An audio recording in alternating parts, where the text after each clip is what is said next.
이제 그 같이 공부한 내용이 여기 저기 1번이 이제 지속가능 발전과 SDG가 어떻게 탄생하게 됐는지, 그리고 두 번째는 17개를 우리가 OP로 나눠서 이렇게 그룹핑해서 설명을 하거든요. 이해하기 쉽게. 그리고 세 번째는 이제 개별 17개 SDG에 대해서. 그리고 여러분들 2050 탄소중립 넷째로 많이 들으셨는데 이게 SDG랑 또 어떻게 관련이 되는지. 그리고 기업에서 주로 많이 합니다만은 ESG 많이 하는데 ESG와 SDG는 또 어떻게 관련이 되는지. 그리고 우리나라에서도 이제 SDG, 이게 지속가능 발전인데 이 법을 만들었어요. 2022년도에. 그래서 이제 우리나라 전 부처들도 SDG에 기초해서 SDG 실천 계획을 만들고 평가를 하고 또 교육을 국민들 대상으로 하고 이렇게 하게 지금 되어 있습니다. 그래서 이런 순서로 이제 오늘 강의를 진행하도록 하겠습니다. 먼저 글로벌리 지금 몇 가지 이렇게 나왔는데요.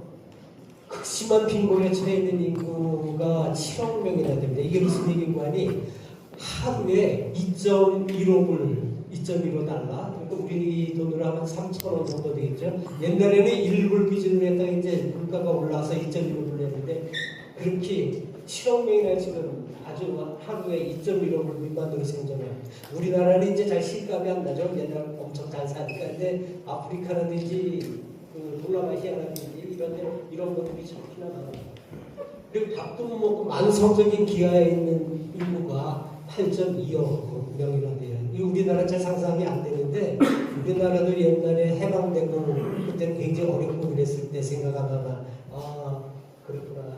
여기도 아주 아프리카의 사하라 이남 그 지역하고 아시아 이쪽에 이제 개발도상 쪽에 기아가 많고 지구온도는 지금 벌써 산업혁명 이전 대비 1.1도나 올라갔어요. 이게 평균적으로 하는데 어떤 해에는 막 1.5도보다 높은 해도 있고 그랬어요.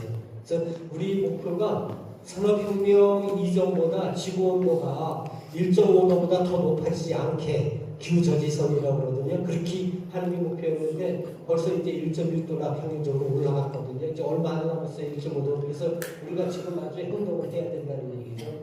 그리고 요즘에 전쟁도 많이 일어나고 그러는데요. 실제로 강제이즘이 굉장히 많아요. 전쟁 때문에 이렇게 난민들 가고 또 하나는 정부가 박해를 하다 보니까 또 이렇게 가고 그래서 강제이주민들이 8,900만 명이나 되죠. 여기 또 폐기물, 이 매년 이렇게 20억 톤이나 이 폐기물이 많이 발생을 하고 있어요. 이거 환경에 굉장히 커다란 부담이 되겠죠. 이거는 뭐냐면 이제 스웨덴 연구기관의 그 스톡홀름 레질리언스 센터라고 있는 데서 이제 지구의 생존 한계, 지구가 이렇게 돼도 계속 더 생존하면서 나갈 수 있겠느냐 이러면서 이제 분석을 한 거예요. 9가지 요소를 했는데 기후변화는 이제 여러분 잘 아시지만 온실가스, 지구온난화, 그리고 생물 다양성은 이제 종수, 여기 멸종되고 있고 질소, 인수만 이런 거는 이제 농업 비료 같은 거, 화학비료 뭐 많이 쓰고 그러는 거. 토지 변화는 여러분들 잘 알지만 이제 산림이 자꾸 막 매년 파괴되고 있잖아요. 그리고 또 도시가 막 확장되고 있고, 또 기업들이 사업들이 많이 하고, 그다음에 담수 사용, 여기도 이제 물 자원이 이제 과도하게 이용하게 된다거나 이런 거. 그러니까 신종 오염 물질에는 여러분들 잘 아는 뭐 플라스틱, 뭐 화학 물질 이런 것들 많이, 그리고 요즘에 이제 전자 폐기물도 많이 문제가 생겨나죠. 그런 것들. 해양 산성화는 이제 CO2가 증가하다 보니까 바다가 산성화가 돼버리고 막 산호초도 막 이러겠죠. 그다음에 대기 에어로졸로 보면 미세먼지 같은 거. 그리고 오존층 파괴되는 부분, 자외선 이게 저기 하는 거. 그래서 이렇게 9가지를 이렇게 보다 보니까 모든 게 이 녹색 범위 안에 있으면 제일 좋은데 이게 분야별로 이렇게 벌써 많이 밖으로 나갔어요. 굉장히 9개 중에 7개가 굉장히 벌써 위험한 구간을 넘어서 있는 상태예요. 그래서 우리가 지금 환경이 미래의 일이 아니라 지금 당장 닥친 문제다 이런 걸 잘 보여주는 이런 연구 결과예요.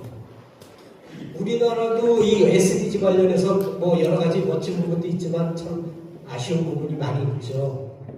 이 우리나라가 정말 한 반세기 전이죠. 세상에서 제일 못 사는 가난한 나라일 때 이제 10위권 경제 대국이 됐지만 이 노인 빈곤율은 OECD에서 지금 최고로 높죠. 제일 노인들이 OECD 나라 중에 우리나라 어르신들이 제일 불쌍하다는 얘기에 관한하고 39.8%, 거의 40%, 그러니까 OECD 1위를 차지하고 있어요.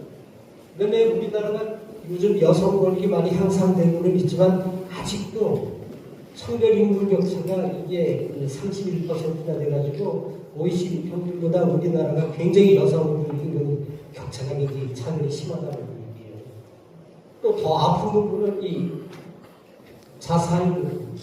10만 명당 29명이 우리나라에서 매년 자살을 해요.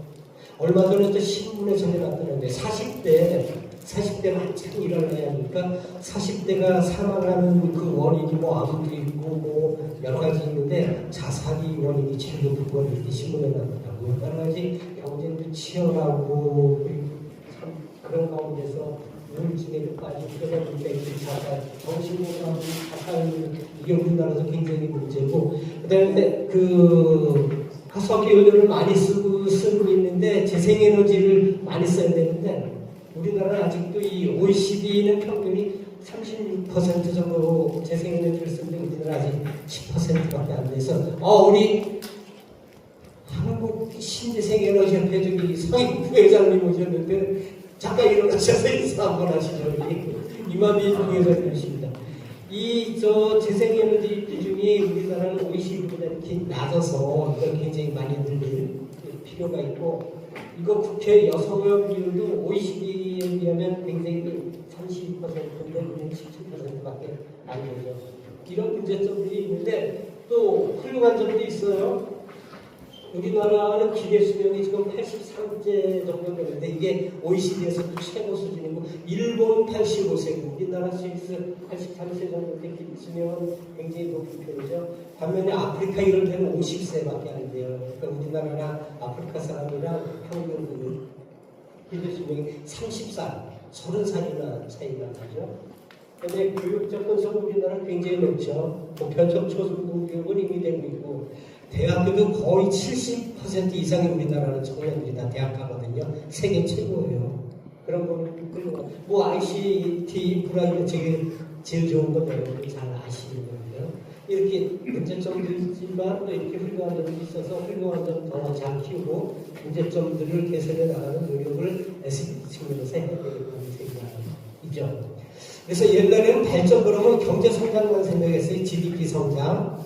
그래서 GDP 1인당 GDP가 얼마고 이렇게 했는데 그렇게 해도 경제적으로 많이 성공했는데도 환경 문제, 기후위기가 막 계속 찾아오고 자원도 다 고갈되고 불평등도 또 막 심화되고 이런 문제가 있다 보니까 우리 사회가 정말로 제대로 발전하기 위해서는 경제 성장만 가지고 낮아서는 안 되겠다. 그래서 경제 성장뿐만 아니라 환경 보호와 사회 발전도 같이 우리가 이렇게 통합적으로 추구해야 된다. 그러면서 또 현재 세대와 미래 세대도 같이 아울러 이렇게 고려를 하면서 우리가 발전을 해야 되겠다. 이런 이제 결론에 도달했어요. 그래서 그게 나온 게 이제 지속가능 발전이에요. 지속가능 발전 이 정의가 어떻게 되냐면 미래 세대가 자신의 필요를 충족할 능력을 훼손하지 않으면서 현재 세대의 필요를 충족하는 발전. 이게 이제 브런트란트 그 보고서에서 나오는데 이게 지속가능 발전은 중요한 게 두 가지예요. 경제만 생각하는 게 아니라 사람, 환경, 경제 세 가지를 한꺼번에 통합적으로 생각하고 그 다음에 미래 세대와 현재 세대와의 균형을 같이 고려하는 발전이 지속가능 발전이다. 이렇게 생각하시면 좋을 것 같습니다. 그래서 지속가능 발전 목표 SDG는 2015년에 만들어서 2030년까지 우리가 해야 될 목표인데 그 기본 철학은 이제 리브 노 비하인드 한 사람도 소외되지 않게 하는 거 이게 이제 기본 철학이에요. 그래서 SDG는 기본적으로 17개 목표가 있어요. 17개 개별 목표가 있고 보험주라든지 그리고 각 목표별로 이제 세부 목표 8개씩한 건데 이게 160개가 돼요. 그리고 각 목표를 측정 평가할 수 있는 인디케이터가 있는데 현재는 231개가 있어요. 그리고 이제 SDG는 3대 핵심 원칙이 있는데 옛날에 그 밀레니엄 개발 목표라든지 이런 거, MDG라든지 이런 거는 선진국들이 개발도상국의 빈곤이라든지 보건교 이런 거 지원하는 데 중점을 뒀는데 이 SDG는 선진국, 개발도상국 관계없이 모두가 다 같이 실천해야 된다. 그러기 위해서 보편성, 유니버설리티 이렇게 하고 있고요. 통합수업은 아까도 말씀드렸지만 경제성장만 하는 게 아니라 경제성장, 사회 발전, 환경 이거를 같이 통합해서 우리가 발전시켜야 된다. 그리고 세 번째는 포용성, 이거 리브 노 비하인드, 항상 기본적으로 그거를 따르고 있죠. 그러니까 평균적으로 잘 사는 것도 중요하지만 그 평균에 미치지 못하는 그 어려운 계층들 이런 것들을 배려를 하고 이래야 된다는 그런 얘기죠.